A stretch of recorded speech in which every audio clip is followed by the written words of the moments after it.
are doing something that we're stealing a little bit of a format thing from the TED Talks. We found that while we will have a panel in the second half, that we like to have several sort of short, very focused talks from some very smart people. The first of which is a guy that I have the pleasure of working with. He is the president of W2O Group. His name is Bob Pearson. He is also the author of a book called Precommerce, which is a Wiley imprint. He's a regular blogger. One of the things I really appreciate him is that not only is he good at leading and innovating, but he also practices what he preaches. Prior to that, he was at a small little startup in Austin called Dell. He ran global communications and then communities and conversations. And I like to sort of bill him as one of the original innovators and entrepreneurs in the enterprise using social. And last but not least, prior to that, he had roles as the global head of comms at Novartis and also the president of GCI. And with that, Bob is going to talk about being disruptive today, so I'm going to let him come up to the stage. Quick hand for Bob Pearson. All right. Thank you, Aaron. It's nice to be described as one of the original or early people in social media rather than one of the grandfathers of social media, which is what I thought you might say. So after writing the book Precommerce, the next book that I'm writing now that I'll get done with draft-wise in April is called Storytizing. So I'm looking at basically what's the future of advertising and really marketing in general and how is it changing. So I thought I'd do a little preview of 10 shifts that will be in the book. There'll be more than that, but this will give you a little bit of a taste of that. So let's get right into it. So the first is, if we think of the cloud, we're actually moving in an era that I would call never cloudy, from cloud to never cloudy. So if we think of when the cloud was formed, I mean, we can argue about exactly when it started, but let's say late 90s, roughly. What did we do? We focused on three things. We focused on infrastructure. Can we actually put stuff into the cloud? Yes, we can. Business standpoint, can we actually really do e-commerce at scale? Yes, we can. And then social cloud. Can our customers actually use this in a way that's actually going to help them from a business standpoint as well as personal? The answer is yes. That phase, the cloudy phase, if you will, was all about the CIO, in a sense. It was, did we have the right systems? Did we have the right security? Did we have the right processes? It was a CIO's dream.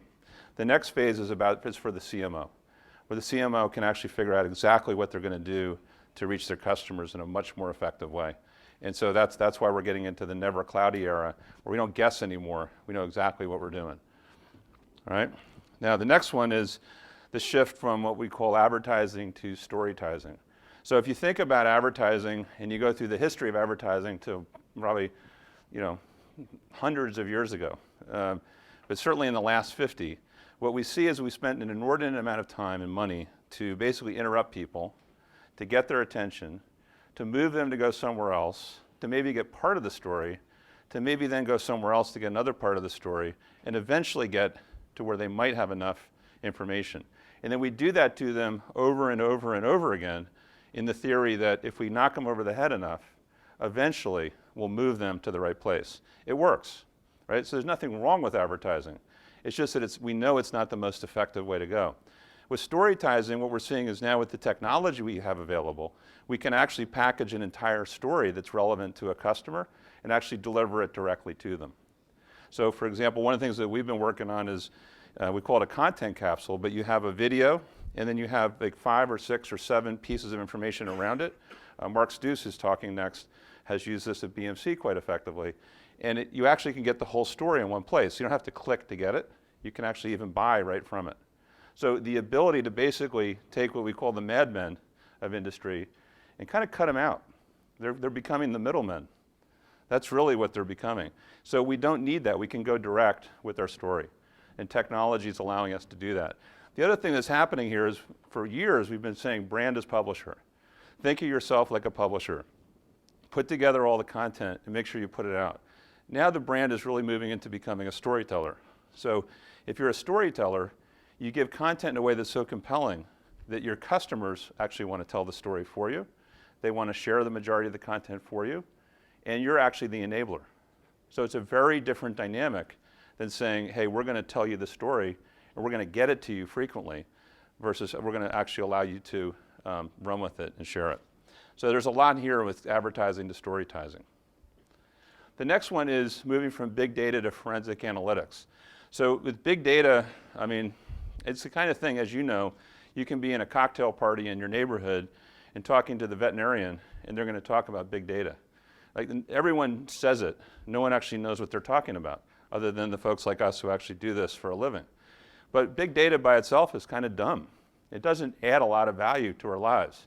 So what we have to do is move towards the kind of stuff that we do, that Systemos does, and others, moving towards forensic analytics. So you can actually say, okay, who exactly are the influencers in order who drive share of conversation for a brand? What are the exact keywords that drive behavior online? What is the exact content that people want versus what we put out? What channels matter by day as we're doing a campaign, and how do they change? And how do we know what we're doing as a result? The other thing is we are moving into things like 3D analytics. So when we do real-time monitoring, we can see what people are saying right now about a brand. But the reality is that's only one piece. If we're actually thinking about a marketplace, we would look out 1, 2, 3 years so we can see historical patterns. And then if we actually look at what's happening in real time, and then we can actually put lenses over locations like, say, all 8,500 Walgreens in the US, we can then see together what's happening. What's happening in buzz in the store level, what's happening overall in the marketplace, and how does that juxtapose versus the patterns that we've seen historically for these customers. And when you're starting to do that, you're getting a level of insight that we haven't had before. But we haven't been able to do that until recently, because now it's a lot easier to work with APIs, and it's a lot easier to build algorithms to do this kind of stuff. Okay? The next one is the move from smartphones to more mobile cortex. So I think actually smartphones is a misnomer as a term. We don't get smarter. I mean, the phones have more features. There's more to them. They're little mini computers in a sense. They're smarter. It doesn't make us smarter. If you think of, I was reading Ray Kurzweil's stuff over the break, and I was fascinated by the way he talks about the way our brain works. And when you think about how our brain works, we have about 300 million patterns that we can absorb in our brain. And we think in a very linear way. That's how we learn, right? So the example he gives is he talks about the alphabet, where if we say do the alphabet from A to Z, everyone in this room can do it. If we say do it from Z to A, no one can do it, because we have not chosen to learn that way. And we over time fall into very predictable patterns, right? So we're only capable of absorbing about 300 million patterns in our brains. However, if you took forensic analytics and you took the ability to do better algorithms, we're now able to deliver that kind of knowledge with your phone. The phone also knows what you're doing. And we combine that together, you now have the ability to have billions of patterns that actually will help you become smarter at what you do. Right? So the neocortex is the main part of the brain that actually helps us do all this cool stuff. Well, this is the mobile cortex now. It's going to be literally an extension of our brain as we get smarter with algorithms, analytics, the phone, and everything else that goes with that. It's cool stuff. Wearables. Wearables are very important. So right now, wearables are absolutely one of the hottest areas in town. I think Intel proved that yesterday in Brian's speech. But what we're moving towards is the human data center. Right? So right now, wearables, if you think about it, if you put on a Fit or Jawbone or something, you're getting like one or two things. Right? You might get how much have I walked, or what's my heart rate, or something like that. But what we should be moving towards is that your body is its own data center, and you just simply pull out whatever you want to wherever you want it to go. You shouldn't have to be worried about putting something on your wrist. It might be a patch you put on, it could be whatever. So that's something that will happen. And if you think about an example that's out there now that's getting closer to this, there's an app from one of our partners, ShareCare, that's called AskMD. So you can go right on iTunes and get it. And basically it's like Uber meets all the content in the world on health meets differential diagnosis. So in other words, where they're moving is that if you actually answer some questions, it can start to tell you what might be important for you health-wise. It's based on 20 years of all the clinical data that's available in the world, every single Q&A that's ever been indexed for any disease, basically anything that's been said from about 600,000 physicians and so on. And then it can get down to, if you want to do something about it, where are the doctors who are available closest to you? and you can then go right to them. So this ability to aggregate content and then to help you differentially diagnose what's going on and then do something about it, that's where we start to put together this kind of like human data center, right? So we're at the very edge of pulling this together. So wearables plus content will lead to enterprise level solutions, and the Intels of the world are the ones who are in the best place to actually leverage that. The next is the shift from DMA and Q scores to DNA and IQ tracking. So you know DMA scores, and when you think of DMA, a lot of these things we have from the past that we still use, when you really look at them, are very archaic, because the DMA basically is looking at population, and based on population, we decide where to put advertising. Okay? And then if you look at the Q score has been used forever for people to say who should you invest in as a celebrity or someone of value. Well, where we're moving towards now is if you think of DMA, we're going to be able to have personalized brand DNA.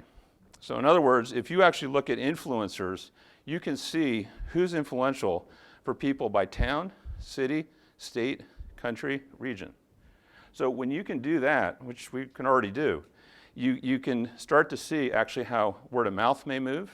You can actually see who's relevant for you. So think of like a campaign that you're doing, and you're going to reach 5 states that are important to you in the US. But in each state, there may only be 20 cities that actually matter to you. There may be another 20 towns that matter. And you can actually see, are they actually writing about it? Are they doing something about it? What's happening? So the ability then to shift paid and earned media towards the cities or towns that matter for the thing that you're trying to sell will completely blow up the DMA structure. IQ and Q, when you look at IQ, we're doing something, we're launching a company next Tuesday at the, I forget what it's called, it's the NCAA, like High School and College Coaches Association or something like that. But we've built a company around tracking Division I football players. So we actually can tell you exactly who they like, who they're trending towards, what they talk about, who influences them. And one of the things in here that's really cool is a character algorithm. So there's things like language and sex and violence and other things like that are watch-outs. Well, if you go deep on those algorithms and you start to build them where you can look at what people say, what they link to, what content they put on, what their friends do, but they don't do anything, you can actually figure out who's trouble and who's not like that. So as we're doing that, colleges, of course, really dig that, right? So, but we're thinking ahead and saying, this is something that we should be using for celebrities. This is what we should be using for politicians. This is what, quite frankly, we should use for our own executives who are out there representing the brand, right? So the ability to go from a Q score to actually an IQ tracking is going to be a major shift as well. The shift from who you know to custom search engines. So we all grew up, I certainly grew up in a world where it was who you knew. So you're launching something and say, who do you know? Who do you know at the Journal? Who do you know at the Times? Who do you know here? And you put together a list and then you go after it. That's different. What we're doing now is we're able to say, we're going to track your reputation and results through custom search engines.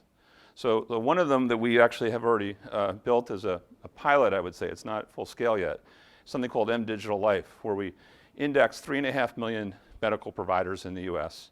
And then we basically built software to figure out who is actually a physician. And then we put them into our system and we track them. So now you can say, okay, what are cardiologists saying? What do you want to know?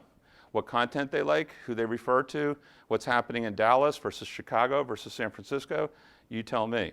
So any B2B audience, which every company has, can be tracked in a custom search engine. All your retail chains could be tracked.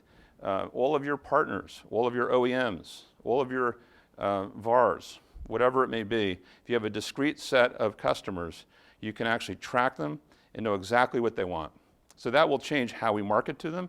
It will change how we use media. It will change the content we deliver. And quite frankly, it'll take out a lot of waste in the system that we have today. Okay? Now, the shift from paid media to smart media. So nothing wrong with paid media. Paid media has a very pivotal role to be a catalyst, to get us to pay attention to something that we might not have learned from earned media, or maybe to accelerate what's happening in earned media.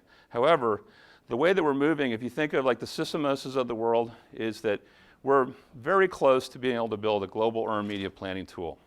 So if you said, what's going on about PCs right now? You should be able to say, here's what's happening in 40 countries around the world today, last week, last month, last quarter. What do you want to know? So now you can then start to see, okay, which markets are actually ready for more action with paid, which markets are asleep, which markets have other issues, and earned media will start to inform how paid media is done. That's a huge shift and a really important one. The other thing is that when we start to think of our customers, if we think about them differently, we can find for any brand of significance, there may be 1,000 people by country that if you give them content, they're going to share it. I mean, they're into what you do. So imagine 40 countries, 1,000 people per country, and you give them whatever content they need, and you let them penetrate the market for you. You basically just created your own media channel. So there's no reason not to do that, because that's all exists today, right? So, but you have to change how we think to say, we're not going to say paid media and earned media and shared. No, we're going to talk about smart media. How do we do things that really move the needle for our brand? And we don't care if it's paid or earned. We care that it's going to work. The shift from passive CRM to CRM enablement. And I think of a better name for it than CRM enablement, but that's part of what you do when you write a book, right? We'll get there eventually. But with passive CRM, as you know, we're very happy with 0.5% click-through rates. So what I always say to folks is 99.5% of our customers don't like what we sent them every time. And we're happy with that. We think that's a good model, that we're basically irritating the crap out of people on a consistent basis, right? Rather than saying, what if we actually took something like the content capsule, which I mentioned before, and you start to, when you send an email out to folks, you give people hot links where like a whole story pops up that they can then look at it, but then they can also share from it. So imagine having a database of 5 million people, putting out an email to them, and actually allow them to share a full story. And you can say, okay, 50,000 of them actually really liked what we said about energy in this particular way. We're going to now take those people, put them over here, and give them everything they need on that topic. The other 4.95 million, we got some work to do. So we're going to figure out how to keep waking them up.